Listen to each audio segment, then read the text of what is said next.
Futures trading involves risk and is not suitable for all investors. Content provided in this segment is meant for educational purposes and is not a solicitation to buy or sell commodities. Hi, welcome to the May 10th edition of Basis Loaded with Joe Schmit. I am Joe Schmit, and this episode, as always, is produced by Paige Driscoll. It's beautiful, sunny, 70 degrees outside, so let's not delay breaking down the latest NDPSR report. Starting with butter, this butter number, 241.85, represents a plus 2.5 to the CME 1 week average of 239.30. Now, we did trade 14 loads on the CME last week. We're seeing higher than normal volume here on the NDPSR, north of 4.8. So about 1.2 million pounds above our normal average. All in all, in butter, it looks like the manufacturer was able to call a higher than expected price on higher than expected volume. And in cheese, blocks, 179.23. That represents a plus 3.5 to the CME 1 week average of 175.70. Now, we traded 34 loads at the CME last week. Don't sleep on this block. Last week at the CME, the block traded 3 more contracts than did the barrel. That 34 loads equates to about 1.4 million pounds.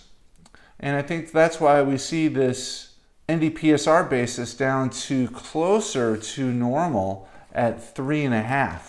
That 1.4 million pounds did show up here on the NDPSR. NDPSR volume well above our 12.5 expected level, coming in at 13.7. So 3.5 cents in the block is above our 2 cent expected historical basis, but seems like a little bit lower than we've been running lately. And then, of course, that volume, the manufacturer at that elevated basis was able to move a lot of weight.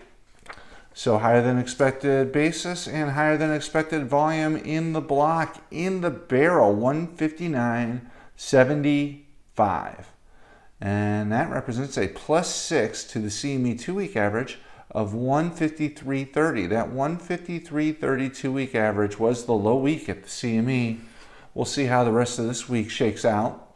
But as of now, it's the low week. Last week on the CME, we traded 31 loads. And again, that volume translates here to the NDPSR. At that plus 6 positive basis and the price of 159.75, the manufacturer was able to move north of 15 million pounds.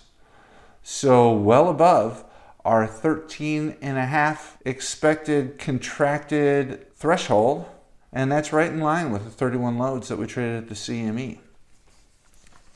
But that basis on the barrel, right at the high end of our 4 to 6 expected basis level. And then in whey, 41.10. That represents a plus 4.5 to the CME 1 week average of 36.55. Last week on the CME, we traded a massive amount of product, 54 loads, call it 2.1 million pounds. So with 2.1 million pounds traded on the CME at last week's average minus 2 for freight, call it 31 cents. And then you take 4.7 million pounds at 44 cents. Let's call that the April 22nd prior week's NDPSR level plus 1. Then you come up with a 40 cent NDPSR whey. So my estimate was 40 cents. The actual came in at 41. Still trying to refine that whey predictive model. But 41, that's a nice number.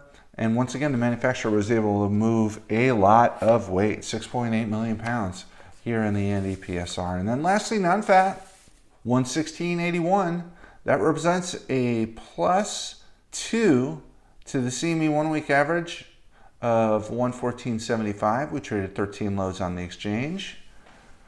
NDPSR volume just normal, coming in just short of that 20 million pounds. 2 over basis, our expected basis level. So all things chalk in the non-fat world after a couple weeks of pretty sizable trade. So this is week 1 of 4 for the May pricing cycle. Currently getting a May class 3 of 1631, May class 4 of 1801. If you carry current CME equivalents out through the entire June pricing cycle, or let's call that current cash, currently getting 1611 for class 3 and 1780 for class 4.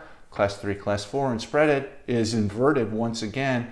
And if you'll notice that 1611 is substantially discount to the entire futures forward curve.